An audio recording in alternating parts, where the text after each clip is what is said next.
মামা লাইটটা একটু অফ করে দে, ঘুমাই যাই। আমি উঠতে পারবো না, তুই অফ কর। আচ্ছা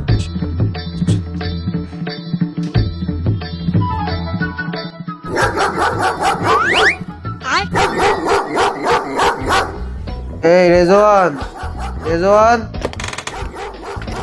কি হয়েছে? একটু এদিকে আয়।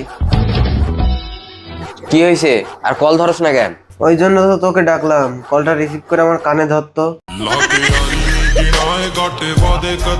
আরে ধর না, ইয়ামিনের মনে হয় আমার সাথে গুরুত্বপূর্ণ কথা আছে। হ্যালো মামা, কি বলিস? মামা একটু জরুরি দরকার, আমাদের রুমে আই তো। কেন রে?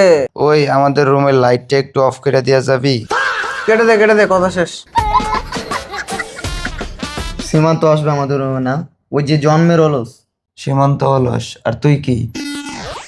তুই কি? তাহলে থাকুক লাইট, আমার অসুবিধা নেই। আমারও সমস্যা নাই।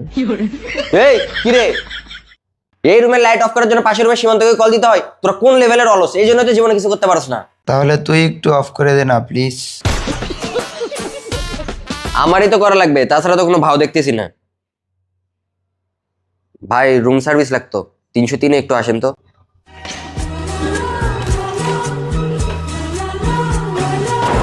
এক্সকিউজ মি স্যার, কিভাবে হেল্প করতে পারি? আপনি একটু এই রুমের লাইটটা অফ করে দিয়ে যান।